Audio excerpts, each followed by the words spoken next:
3 years into my marriage to one of DC's most powerful heirs, I got pregnant. He stared at me, his jaw tight. I've never even touched you. How the hell are you pregnant? I looked down. You did. You were drunk on your birthday, you thought I was your first love. To make it up to me, the heir deposited $5 million into my account and started treating me like a queen. The day his first love came back to the States, I took off the fake baby bump, left a signed divorce agreement on the table, and skipped town. 6 months later, he caught me at a high-end club, flanked by 2 male models. He smirked. Well, Mrs. Ford. I've been looking all over for you. When I called Richard Ford to tell him I was pregnant, he was dead silent on the other end for a full 3 minutes. Where are you? City Hospital. When he saw the pregnancy test report, with my name clearly printed on it and the diagnosis listed as 6 weeks pregnant, Richard's face twisted. It took him a long moment to turn and look at me, his words seething. Nina Hayes? You're telling me you're pregnant? I've never even laid a hand on you. The nurse standing nearby shot me a shocked look, her eyes then moving to the top of Richard's head with a newfound sympathy. I lowered my eyes, biting my lip, my expression wounded. You did. On your birthday, you were drunk, you thought I was your first love. The nurse's sympathetic gaze instantly shifted back to me. Richard's dark eyes were heavy. After a long pause, he finally said, Since you're pregnant, you'll have the baby. The Ford family will take care of you. That night, my bank account was $5 million richer. It was from Richard. In his words, it was compensation. 3 years ago, Richard's family had forced him into an arranged marriage. He chose me, fresh out of college. Sweet, naive, easy to control, and most importantly, broke. In the 3 years I was married to him, I played my part perfectly. I never caused any trouble and did my best to be a good Mrs. Ford. We had the title of husband and wife, but not the reality. I always knew Richard was in love with someone else. That's why in 3 years of marriage, he never touched me. I absolutely loved this life. No job, 9 to 5 grind. I could just lie around at home and make money. Besides the $15,000 salary he paid me every month, Richard would also take me on frequent shopping sprees. It was supposedly for show, to keep up appearances for his family, but he never asked for the clothes, jewelry, or bags back. They were all genuinely mine. I was supposed to enjoy this life for another 2 years. But then, 2 weeks ago, Richard got wasted on his birthday and thought I was his first love. And that's what led to all this. I asked Richard not to tell the Ford family about the pregnancy. It's still early. Let's not get Grandpa and the others excited for nothing. We can tell them in 3 months, once things are more stable. Richard thought that made sense and agreed. After learning I was pregnant, Richard started coming back to our villa much more often. He used to come home 2 or 3 times a month now, it was 2 or 3 times a week. He was also a bit neurotic. He was terrified I'd bump or jostle my stomach. Every day, he'd stare at my flat belly and ask, "Do you think it's a boy or a girl?" I got so tired of him asking that I blurted out, "A boy." He sulked for the entire night. I found out later he wanted a girl. After 2 weeks of being treated like royalty, his first love returned. The day Claire Miller came back to the country, Richard paced back and forth in the villa for a long time. I asked, "Aren't you going to pick her up?" He glanced at me, hesitating. I gave him a gentle smile. "It's okay. The baby and I are very understanding." In the end, Richard went. The moment he was out the door, I bolted upstairs, grabbed my pre-packed suitcases, left a signed divorce agreement on the living room table, and made my escape. I flew to a city in the next state over that very night and hid out at a friend's place for 6 months. 6 months later, my friend finally convinced me to go out. I went to a high-end club and hired 2 cute male models for the evening. Just as I was enjoying the attention, with an arm around each of them and lost in their sweet nothings, the door to our private room was pushed open. The man standing there had a face as cold as ice. He watched me quietly for a moment, then a faint smirk touched his lips. "Well, Mrs. Ford. I've been looking all over for you." The room fell silent, the air growing thick with a chilling tension. Richard calmly sat down in the center of the sofa, lifted his chin toward me, and said in a low voice, "Come here." I cursed my traitorous legs. Even after 6 months, my instinct to obey Richard hadn't changed. He wrapped his arm around my waist, pulled me onto his lap, and placed a hand on my stomach. His tone was light. "Where's my son?" I hung my head, feeling incredibly guilty. I had a miscarriage." He chuckled softly. "A miscarriage? Or was there never a baby to begin with?" It was over. I was caught. Richard was right. I was never pregnant. I had faked the test results. The goal was to get a big payout from him. I wasn't planning on doing it so soon, but Claire was about to return. A few days before Richard's birthday, Claire had texted him. "Richard, I'm coming back to the States soon. I'll celebrate your birthday with you then." My deal with Richard was supposed to last 5 years. 5 years of a fake marriage, $15,000 a month. After 5 years, I would have walked away with almost $1 million. But with Claire back in the picture, our divorce was going to be fast-tracked. I did the math. I was out almost $300,000. Can you believe it, guys? So, I used his drunken night as an excuse to fake a pregnancy and squeeze some money out of him. He really was drunk that night. But he came home and passed out immediately. He didn't go on a drunken rampage or mistake me for Claire. I looked miserable. "Mr. Ford, I'm so sorry." He slowly tilted my chin up. "Nina, what you did is fraud. I could call the police." I made a last-ditch effort. "We can talk about this. I haven't spent a dime of that $5 million. I can give it all back to you." Mostly because I hadn't had time to spend it while I was busy hiding from him. "I don't want the money," he said, his eyes cold. "Then what do you want?" "I want my son." I was forced to go back to the villa with Richard. According to him, you can't unspill water. Or ungive money. Since he'd given it to me, there was no taking it back. Now, I had taken his money, so it was only right that I give him a son in return. I rolled my eyes. "What do you think I am, some kind of single-celled organism? I can just reproduce on my own?" He raised an eyebrow. "Speaking of which, after all these years of marriage, you still haven't fulfilled your wifely duties, have you?" I clutched my chest. "Richard Ford. We had an agreement. I'm not selling my body." He nodded. "We also didn't agree that you would try to blackmail me with a fake son, did we?" Damn it. It all blew up in my face. I was trapped. That night, when I got out of the shower, Richard was already lying in bed, shirtless. He lifted the covers, motioning for me to get in. What are we doing?" He flashed me a grin full of pearly white teeth. "Making a son." But, I hesitated. "I'm on my period." Richard's smile froze. The next second, he got out of bed, swept me up into his arms, and carried me over. His brow furrowed. "You're on your period and you're walking around barefoot on a cold floor? Aren't your cramps bad enough?" He gently placed me on the bed, then called for Mrs. Davis to make me some hot ginger tea with brown sugar. He didn't relax until he'd watched me drink the entire cup. I have terrible cramps and am always in pain for a few days every month. I just never thought Richard would remember something so small. After drinking the big cup of hot, sweet tea, the cramping did ease up quite a bit. I thanked him sincerely. He just snorted and turned his back to me as he lay down. "Are you sleeping here tonight?" I asked, confused. He just reached out a large hand, pulled me into his arms, and let his actions answer for him.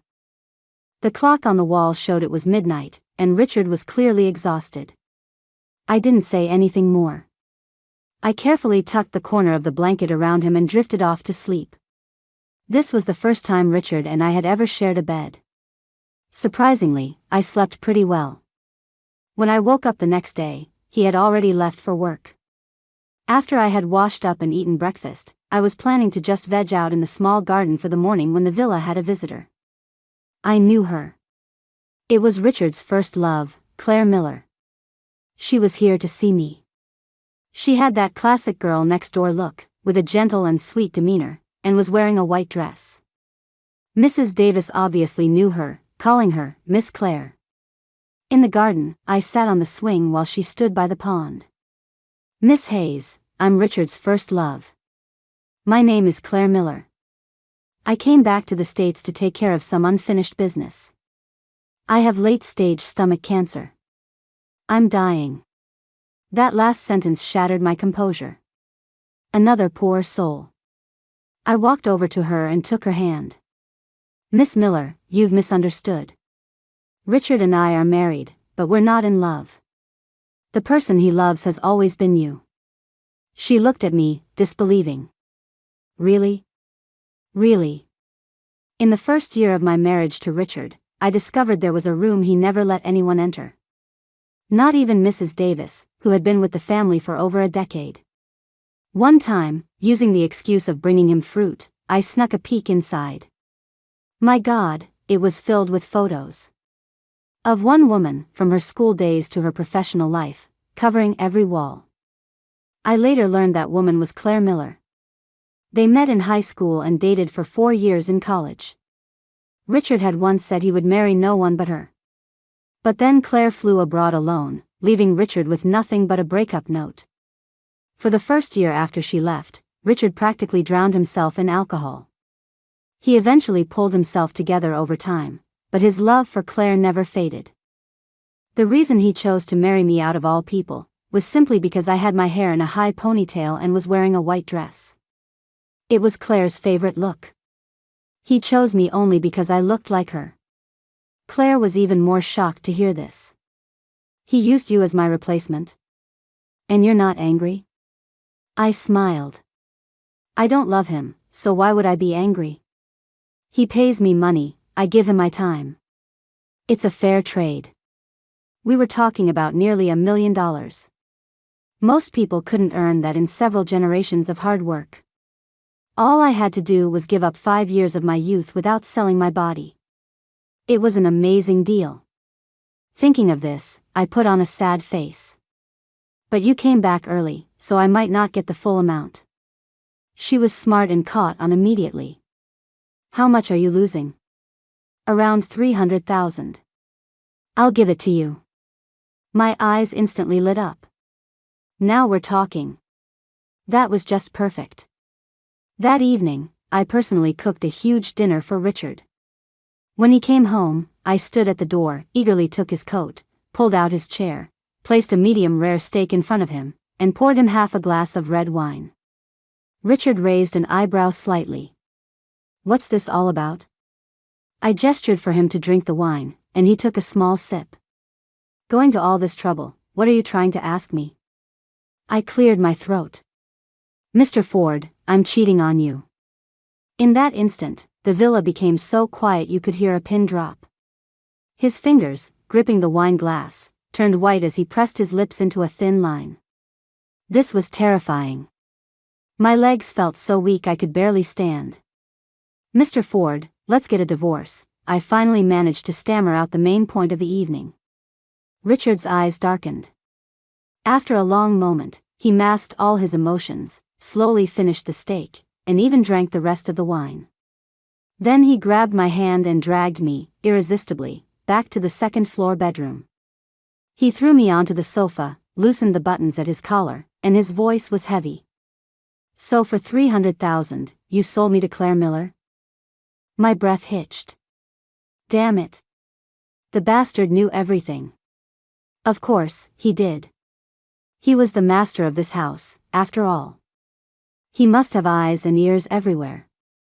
Oh my God. Does that mean he knows about all the times I badmouthed him behind his back? Whatever, that wasn't important right now. I sat up. Well, since you already know, I'll drop the act. Miss Miller is back. Us getting a divorce is exactly what you want, isn't it? A vein pulsed in his forehead. Nina, why do you think I went to so much trouble to find you and bring you back? Isn't it because I faked a pregnancy to trick you, and you couldn't let it go? I muttered under my breath. In a flash of insight, an impossible possibility struck me. Richard, you don't actually like me, do you? The lights weren't on in the room. The night was like water, with moonlight flooding the entire space. Half of Richard's face was hidden in shadow, and I couldn't see his expression clearly. But his eyes shone with a strange, scorching light that was about to drown me. I forced myself to look away, my tone a little cool. We agreed at the beginning that neither of us could develop real feelings. It felt like a century passed before I finally heard him let out a cold laugh, a sound that sent a shiver down my spine in the dark room. You're overthinking it. It's just that our agreement was for 5 years. That's what I promised my grandfather. We'll talk about divorce in 5 years, when I've fully taken over the company. After that, Richard disappeared for a long time. Claire never came to see me again. I went back to being the enviable Mrs. Ford in everyone's eyes. My period was approaching, and Mrs. Davis had already prepared a pot of hot ginger tea with brown sugar and left it on the table. I smiled my thanks to her and drank a large cup in one go. Mrs. Davis looked like she wanted to say something, glancing several times at Richard's study, but in the end, she said nothing. Richard never took me out shopping, strolling, or sea fishing again. He suddenly seemed to become incredibly busy, not coming home for months at a time. He was deliberately avoiding me. Ever since I told him that day that no one was allowed to develop real feelings. That was fine, too. It was all fake anyway. Catching feelings would only mean losing everything. But it was strange. The brown sugar was sweet, but in my mouth, it tasted bitter. Richard's birthday was coming up again. Time flies.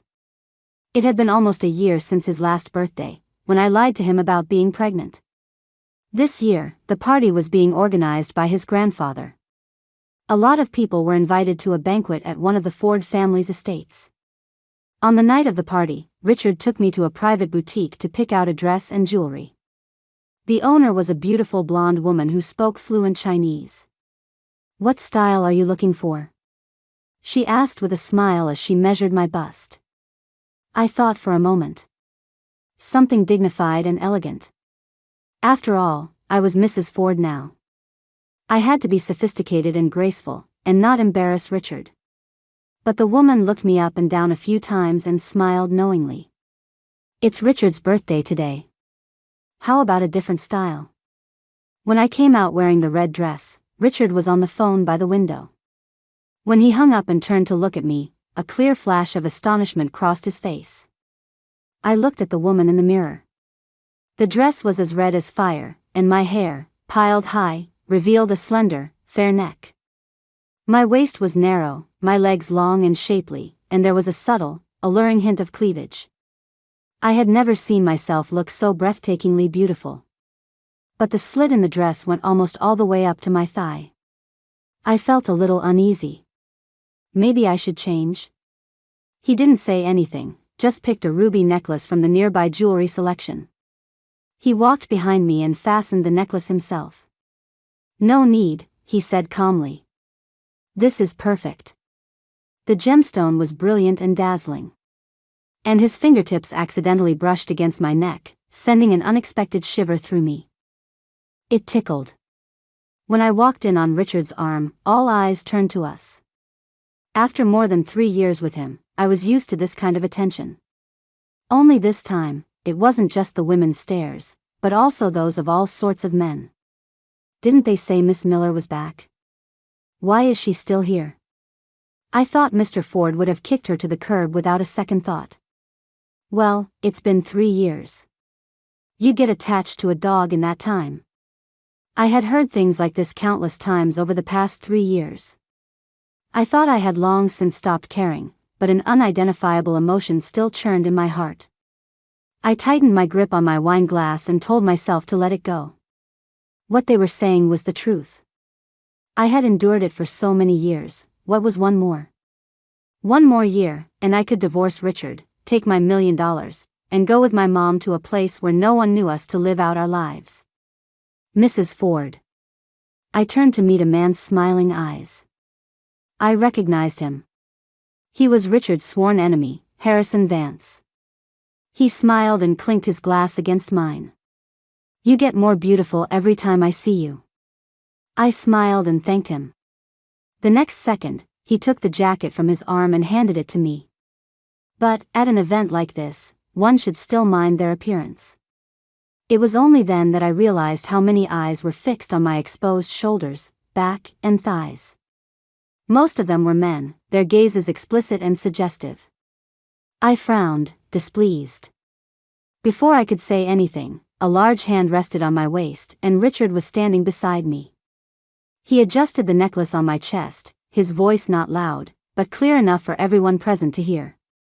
My wife can wear whatever she wants. That's her freedom. Harrison smiled. I was just offering a kind reminder. After all, I'm not the only one here who thinks so.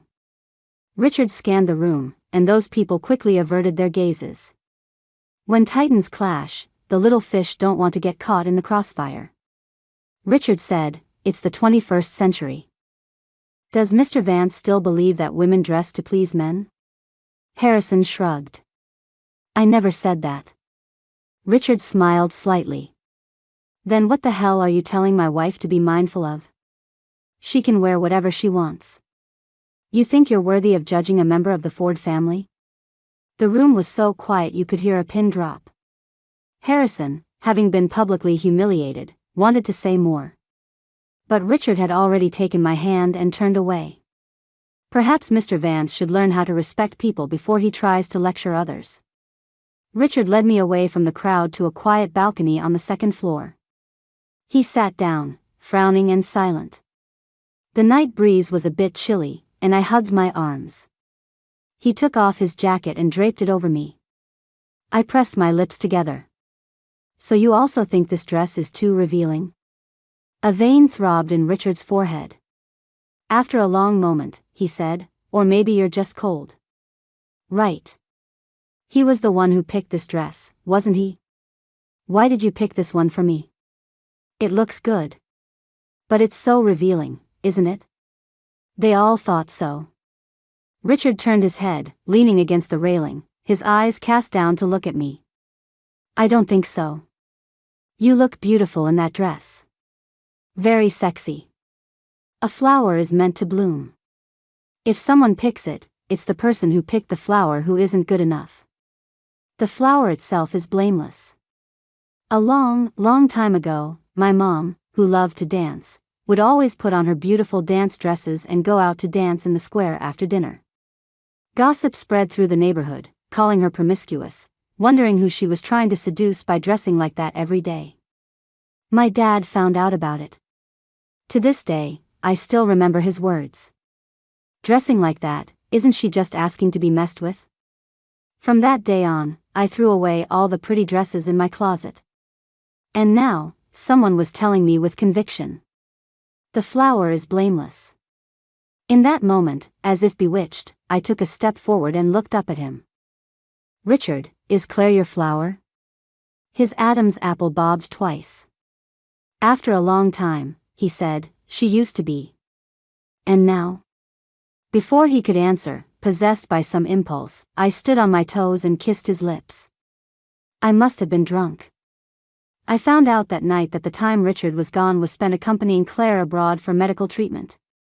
He had used a lot of connections and resources, only to find out it was a big mix-up. There was indeed a woman with late-stage stomach cancer, also named Claire Miller. But it wasn't this Claire Miller. Before returning to the country, Claire had said, "You've been running around for my illness for so long, everyone must think you love me very much." Claire's regret was wanting to go on a round-the-world trip with Richard. It was something they had once promised each other. Facing death makes you nostalgic for the good old days. But Richard refused. So he found the best doctors and arranged the best treatment. We were over the moment you left me without a word 4 years ago. Back then, Claire had chosen a better future over Richard. Her choice wasn't wrong, as it turned out she did do well for herself abroad. But no one waits in the same place for someone forever. A missed chance is a missed chance. In 4 years of marriage, strictly speaking, last night was the first kiss between me and Richard. I couldn't sleep all night, while he got up bright and early the next day to go to work. I thought it was just my own turmoil. But a few days later, Richard handed me a key. "What's this?" He touched the bridge of his nose and looked away, uncomfortable. "I got you a shop." I never expected that the shop Richard got for me was a dog cafe.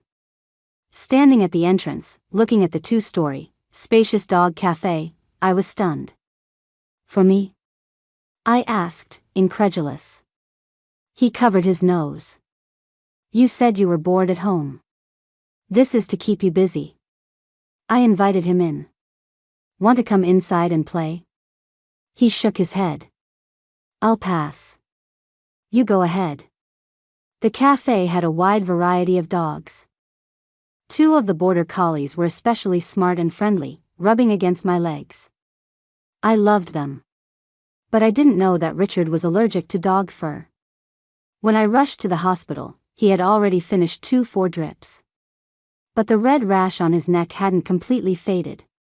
I was worried, and my tone became urgent. "You know you're allergic to dog fur, so why did you get a pet cafe?" He scoffed. "It's just a little dog fur." His voice was hoarse, and still, just a little dog fur, such a proud man. I knew this guy was all bark and no bite, soft on the inside. I didn't bother arguing with him and diligently took care of him at the hospital until late at night. Exhausted, I dozed off on the sofa. In a half-dreaming state, it felt like Richard carried me to the hospital bed to sleep.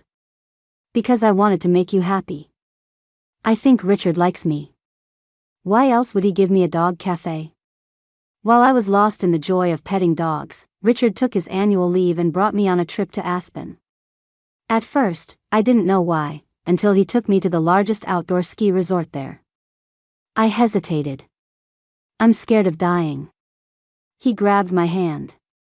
"What's there to be afraid of?" "I'm here." The first time I stood on a ski slope, my legs were trembling with fear. Richard comforted me from the side. "Don't worry. Give me your hand. I won't let you fall." I don't know what possessed me, but I believed him, gave him my hand, and then promptly fell flat on my butt. I was so angry I started cursing. "Damn it, Richard. Are you trying to kill me?" He burst out laughing. "You want to learn to ski, how can you not fall?" After scraping my knees countless times, I finally experienced the wind whistling past my ears and the freedom of weaving through the trees. Standing at the peak of the mountain, I gazed at the dreamlike world as the sunset touched the summit. Snowy mountains, sunset, evening breeze, it was free and romantic. I turned to the person beside me. "Richard, why did you teach me to ski?" He reached out and patted my helmet. "Weren't you the one who said it?" I remembered, in the first year of our marriage, to compensate me, Richard had once asked me what I wanted. I had cautiously said I wanted to get a dog. He had frowned, his whole body radiating resistance. "Pick something else." But at the time, all I wanted was a dog, so I randomly pointed to a magazine on the table. "Then let's learn to ski." I never thought he would remember something I said so casually. A strong warmth spread through me. I suppressed the flutter in my heart and skied down the mountain. Life could be dull, but when you start moving, there will always be wind. Because of Richard, I fell in love with skiing. And because of skiing, I fell in love with Richard. Business at the dog cafe wasn't great, so I invited some influencers to check it out and boost sales. The results were surprisingly good. I started going to the cafe every day like it was an 8 a.m. class. Richard was a little displeased. "You can just hire someone to manage it. Don't you get tired going every day?" I reached out and pinched his cheek. "You don't get it. This is what you call a labor of love." His face darkened, and he reflexively tried to grab my waist. "Nina Hayes. You're getting bolder." I giggled, spun around, and ran off quickly. In the kitchen, Mrs. Davis covered her mouth and laughed. Richard and I both knew we liked each other. It was an unspoken understanding. This was nice, too. I thought I had at least another 6 months of this life, but then, that person got out of prison. He stood at the door of the dog cafe demanding the staff let him in, surrounded by a crowd of bloggers and reporters. They were filming him with their phones and cameras. The staff didn't dare open the door, and the dogs inside were barking at him relentlessly. He kept shouting my name, his mouth spewing filth and curses. I'm her father. So what if she's Mrs. Ford? Didn't she come from between my legs? That bitch, sending me to prison. I'll settle this score with her. I raised her. Shouldn't she be taking care of me in my old age? You dare keep the door closed? I'll have her fire all you little bitches later. And you animals, I'll kill every last one of you later. My fingers curled into fists. Why was he out early, and how did he know I opened a shop here? Who was helping him? Was this person targeting me or Richard? Before I could figure it out, someone sharp-eyed spotted me. Mrs. Ford. A huge crowd instantly rushed toward me. Leading them was the father I had personally sent to prison. The moment he saw me, his demeanor changed completely. He started wiping away tears. Nina, my dear. I've been looking everywhere for you. Daddy was wrong. I'll never hit your mother again. Can you tell me where she is, please? I frowned. What do you want with her? She's my wife. Of course I have to find her. I bit my lower lip hard. You know she's your wife? Did you think about that when you beat her so badly she got a concussion? A wave of murmurs went through the crowd, and George's face instantly darkened. But, as if wary of something, he still managed to squeeze out a couple of tears. It was all my fault, Nina. Please just tell me where your mom is. I truly know I was wrong, and I really miss her. With that, he reached out to grab my hand. I was disgusted and instinctively pulled away. Unexpectedly, he used the momentum to roll to the side. To an outsider, it looked like I had pushed him. Oh, Nina. I'm still your father, how could you lay a hand on me? The crowd started whispering again. Most of it was about how unfilial I was, hitting my own father, having no manners. The reporters' cameras and bloggers' phones were shoved in my face, asking why I sent my own father to prison, why I didn't care for him, why I was so heartless. My nails dug deep into my palms, and even breathing became difficult. George started to get up again. Nina, I really... Before he could finish, a long, strong arm pulled me into a warm embrace. In an instant, bodyguards created a perimeter several feet around us. I looked up and met Richard's concerned eyes. My nose tingled, and I felt a rush of emotion. My mother was known as the beauty of our town. She was gorgeous, loved to dance, and had taught herself ballet for 10 years. Her looks and posture were top-notch in our town. Before she was even of marrying age, suitors were practically breaking down my grandfather's door. But my mother chose none of them. She chose a young man who managed props in their craft guild, my father, George. My grandfather always disapproved of the match, but my mother insisted, and in the end, he couldn't change her mind. In the second year of their marriage, I was born. I was very happy then, with the love of my parents and the doting affection of my grandparents. But my grandfather's health was poor, and he passed away when I was 4. The next year, my grandmother passed away too. My father was still good to my mother back then. He was thoughtful, comforting her and helping her get through that difficult time. When I was 10, we moved from the town to the city, renting a small second-floor apartment of about 500 square feet. My mother wanted to get a job to help share my father's burden, but he wouldn't let her. He said, "Your job is to stay at home and be beautiful. I'll handle the money." At first, I didn't understand why. Later, I learned.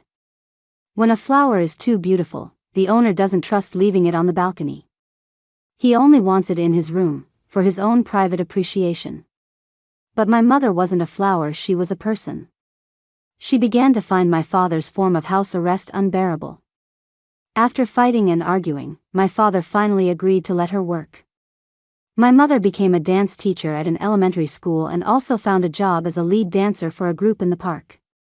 During that time, she would hum songs as she cooked dinner after work. But most people can't stand to see others happy. The neighbors often gossiped about my mother behind her back, saying that dressed like that, who knows what she was doing outside. It was just a form-fitting dance leotard, perfectly normal clothing, but in their eyes, it was an invitation. Unable to bear such talk, my father had an unprecedented fight with my mother. That was the first time my father hit my mother. His eyes were bloodshot as he whipped her face repeatedly with a belt. "Dressing like that, aren't you just asking to be messed with?" I hid behind the sofa, covering my mouth, unable to cry out. My mother, crying, said to me, "Nina, go to your room. Don't look." From that day on, my father became like a different person. That's when I learned he had a violent streak. In the second semester of 8th grade, I came home from school to the strong smell of alcohol. The light was on in my mother's room, and I could hear intermittent groans. I pushed the door open. My mother was curled up in a corner, covered in blood, barely conscious. I cried, panicked, and not knowing what to do. Her head was covered in blood. The window was broken. I figured George had smashed her head against it. Every time he was drunk, he used it as an excuse to be even more violent.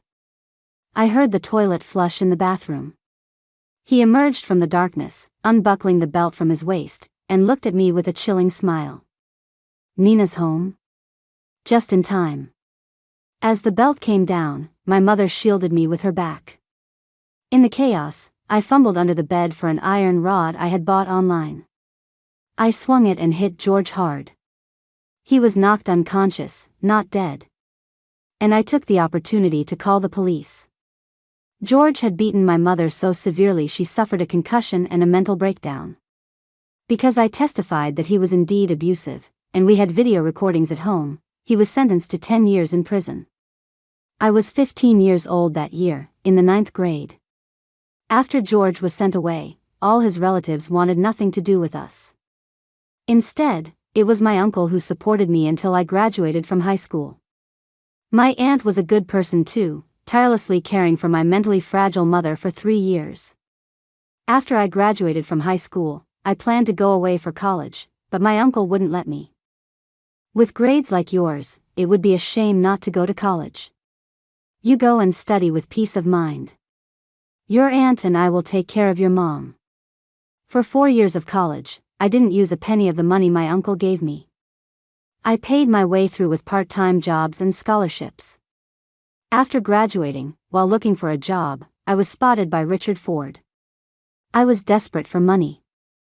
I had to pay for my mother's future medical treatments and repay the kindness and money my uncle's family had given me.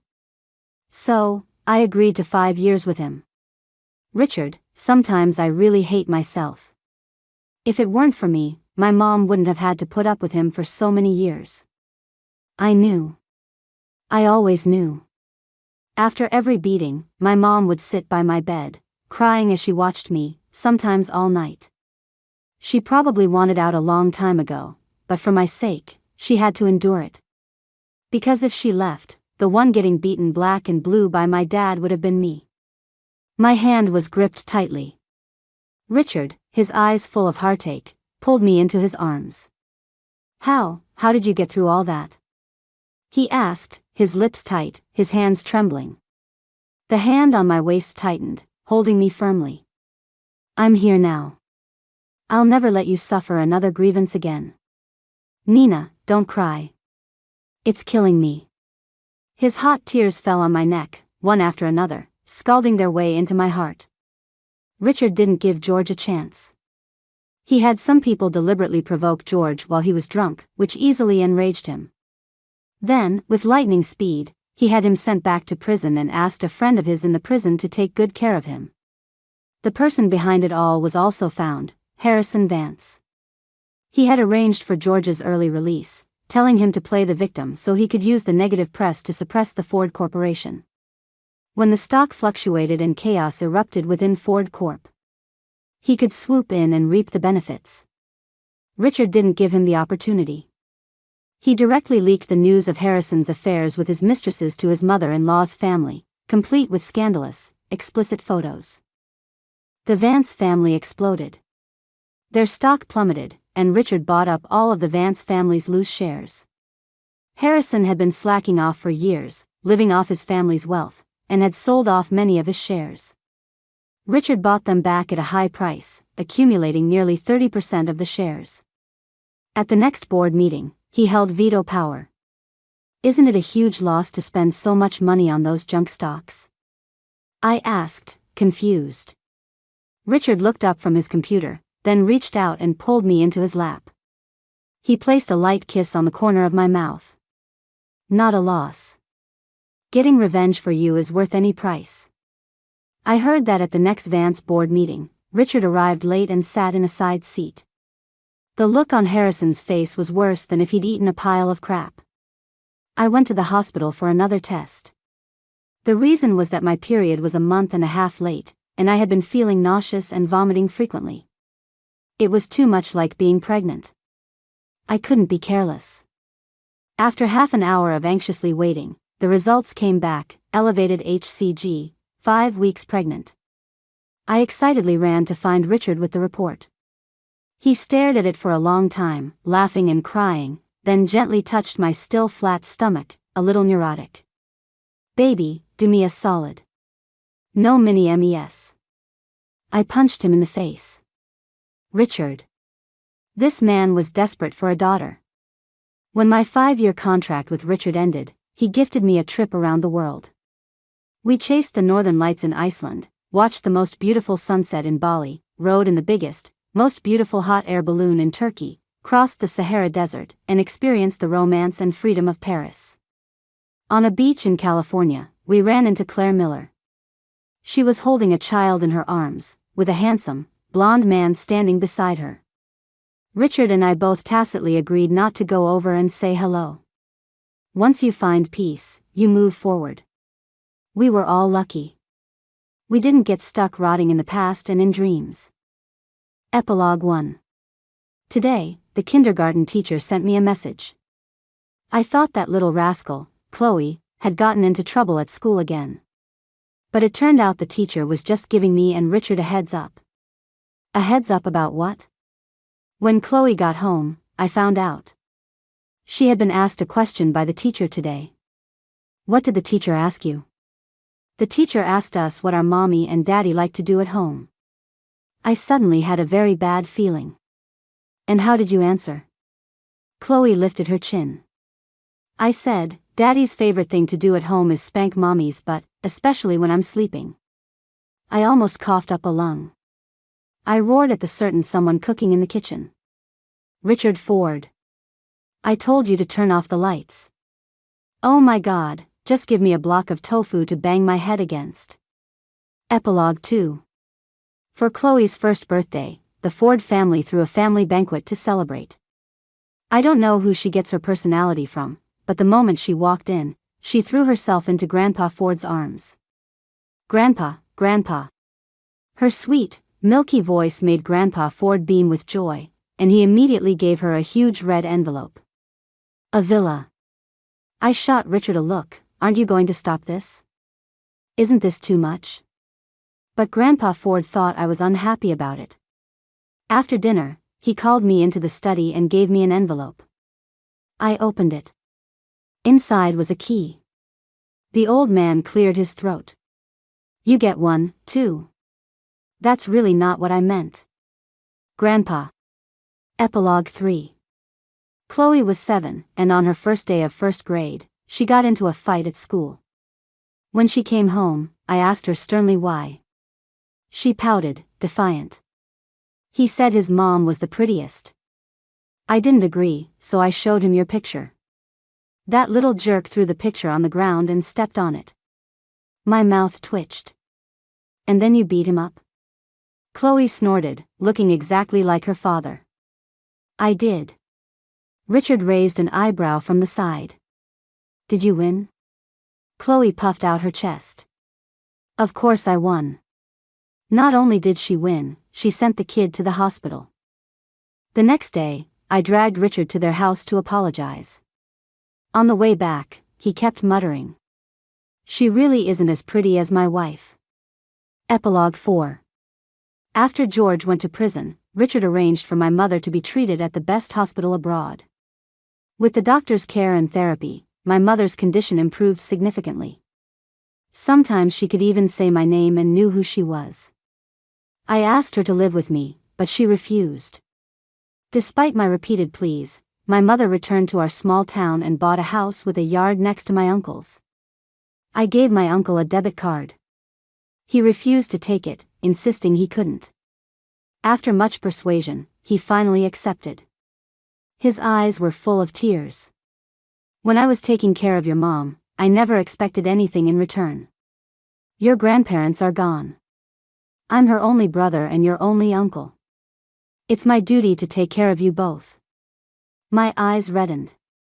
"And it's my duty to take care of you both in your old age."